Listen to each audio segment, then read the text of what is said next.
Hi viewers, welcome to our channel. ప్రస్తుతం మనతో పాటు దాము బాలాజీ గారు, సీనియర్ జర్నలిస్ట్, వారితో ఒకసారి మాట్లాడదాం. సార్ నమస్కారం సార్. నమస్తే. సార్, వివేక హత్య కేసు ముందటి నుంచి కూడా చూస్తే చాలా మంది నిందితులందరూ కూడా, సాక్షులందరూ కూడా చనిపోతూ వస్తున్నారు కదా. అయితే రీసెంట్ గా రంగయ్య అని ఒక ప్రధాన సాక్షి చనిపోయారు. అయితే దీని పట్ల చాలా మంది ఆరోపణలు అయితే వ్యక్తం చేస్తున్నారు. ఈవెన్ చంద్రబాబు నాయుడు గారు కూడా దీని వెనుక ఏదో కుట్ర కోణం ఉంది అని చెప్పేసి కూడా ఆయన కూడా మాట్లాడుతున్నారు. కేబినెట్ మీటింగ్ కూడా ఆయన అలౌ చేశారు.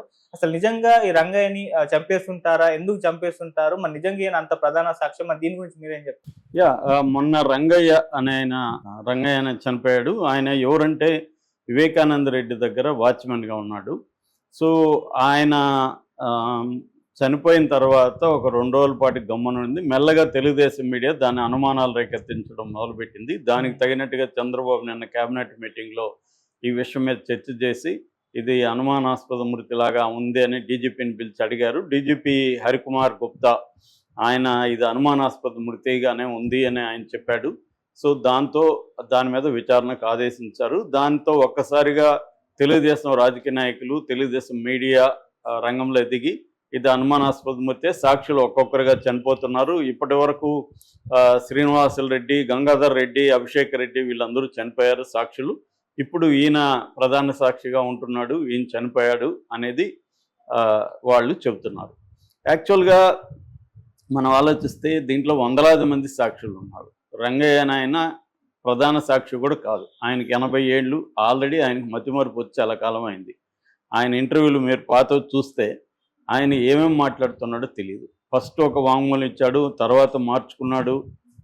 అసలు ఆ రోజు ఏం జరిగింది అని ఫస్ట్ ఏమి ఇచ్చాడంటే ఆయన, ఆ రోజు నేను బయట పడుకొని ఉన్నాను, అర్ధరాత్రి తర్వాత నాకు అలికిడి వినపడింది, లేచి తొంగి చూశాను, హడావిడిగా ఈ ఎర్రగంగిరెడ్డి, దస్తగిరి వీళ్ళు తిరుగుతున్నారు, ఒక రూమ్ నుంచి ఇంకొకటి ఏదో తీసుకెళ్తూ ఇట్లా ఉన్నారు. దాని తర్వాత నేను భయపడిపోయి పడుకునేసాను. వాళ్ళు ఆ తర్వాత ఒక్కొక్కరుగా వెళ్ళిపోయారు. ఆ తర్వాత మార్నింగ్ ఎర్రగంగిరెడ్డి వచ్చి రాత్రి చూసింది ఎవరికన్నా చెప్తే నిన్ను లేపేస్తానని నన్ను బెదిరించాడు, ఇది చెప్పాడు.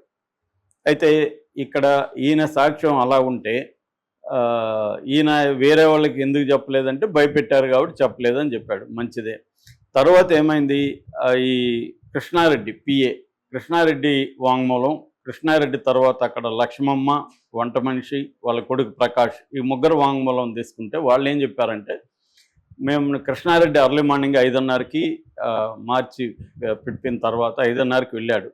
వెళ్తే లైట్లు లోపల వెలిగి లేవు. మామూలుగా ఈయన అర్లీగా లేస్తారు, తను వెళ్ళేసరికి లైట్లు లోపల వెలుగు ఉంటాయి, ఈయన బెల్లు కొడితే ఆయన తీస్తారు. ఇది జనరల్ ప్రొసీజర్. ఆ రోజు లైట్లు లేవు.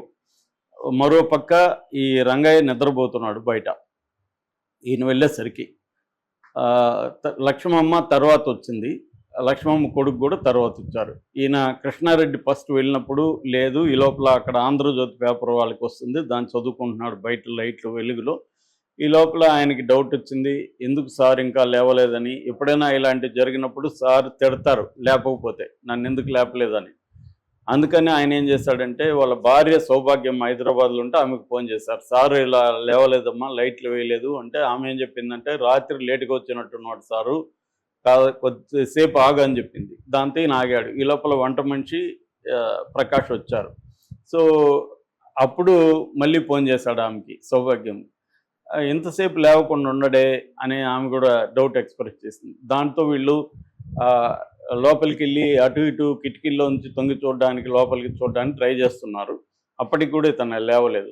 కాసేపు తర్వాత బయటకు వచ్చినాక అప్పుడు ఇతను లేచి ఇతను వెళ్ళి ఓడవడం మొదలుపెట్టి కాసేపు తర్వాత ఇతను పరిగెత్తుకుంటూ వచ్చి, సార్ బాత్రూంలో పడిపోయినాడు, రక్తంలో పడిపోయినాడు, నేను పక్కా తలుపు ఉంటే లోపలికి వెళ్ళి చూశానని చెప్పాడు.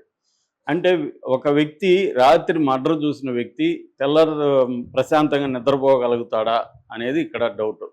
ఎందుకంటే ఈయన కృష్ణారెడ్డి లేచిన నాటికి నిద్రపోండడం, ప్రశాంతంగా లేచి ఆయన ఊడ్చుకోవడం ఇవి చేస్తున్నాడు తప్ప, ఆయనకి ఏమాత్రం మనిషిలో టెన్షన్ కానీ లేకపోతే రాత్రి మర్డర్ చూసిన ఫీలింగ్స్ కానీ, అప్పటికి ఇంకా బెదిరింపులు కూడా లేదు.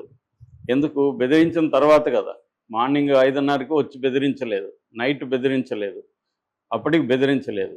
సో బెదిరించినప్పుడు ఈయన అసలు నిద్రపడుతుందా తన బాస్ని చంపితే అనేది ఫస్ట్ థింగ్. వీళ్ళు వెళ్ళేసరికి నిద్రపోతున్నాడు. ఇంకా ఒక 1 అవర్ హాఫ్ అన్ అవర్ నిద్రపోయాడు వీళ్ళు వెళ్ళినాక కూడా.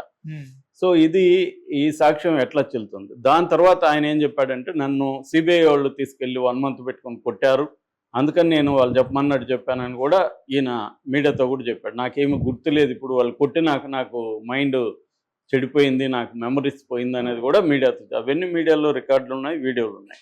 సో అలాంటి వ్యక్తిని ఇప్పుడు ఎవరు చంపుతారు? 80 ఏళ్ళు ఆయనకి. అసలు ఆయన బతుకుండాడో లేదో కూడా తెలియదు. ఆయనకి ఎప్పటి నుంచో అనారోగ్యంతో ఉన్నాడు, ఆయన హాస్పిటల్లో చనిపోయాడు. ఇదంతా ఏంటంటే తెలుగుదేశం వాళ్ళు దీన్ని ఇంకా పిండుతున్నారు. ఆల్రెడీ ఇది చెరుకు పిప్పిలాగా అయిపోయింది కేసు. ఈ కేసులో ఎవడికి పిండినా ఏం రాదు ఇప్పుడు. ఎవడు చంపినా ఆంధ్ర ప్రజలకి ఇప్పుడు ఎవరు పట్టదు. అయినా పిండదాం అని పిండుతున్నారు. ఏదైనా వస్తుందేమో రసం అని పిండుతున్నారు తప్ప దీంట్లో ఏమీ లేదు.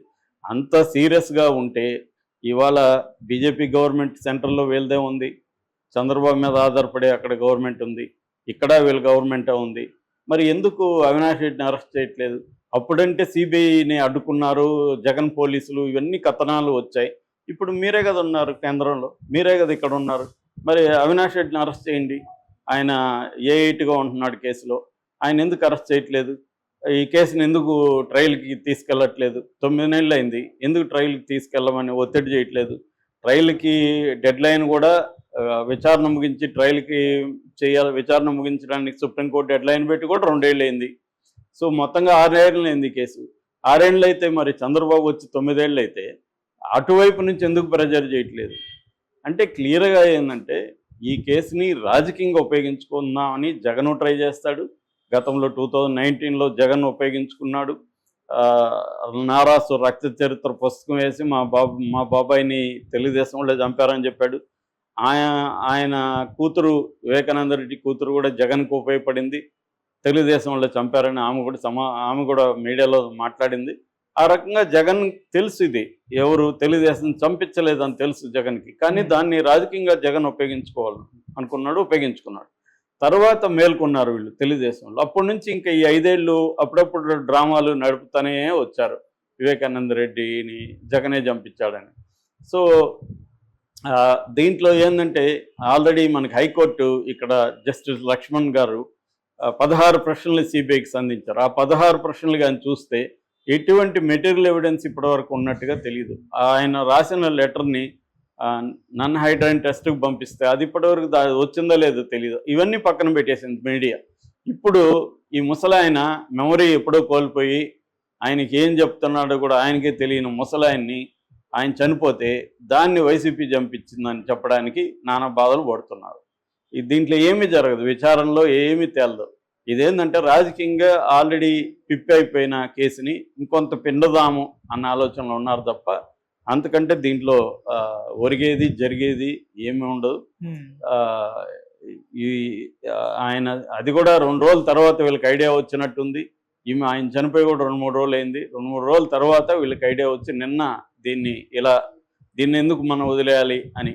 ఈ అభిషేక్ రెడ్డి కూడా వాళ్ళ బంధువే, అతనికి ఏదో హెల్త్ ప్రాబ్లం చనిపోయాడు, అతను కూడా వీళ్ళే చంపేశారు. ఇప్పుడు వందలాది మంది ఒక కేసులో సాక్షులుగా ఉండి ఒక 6 ఏళ్ళు కేసు నడుస్తూ ఉంటే అందులో కొంతమంది రకరకాల కారణాలు చచ్చిపోతారు.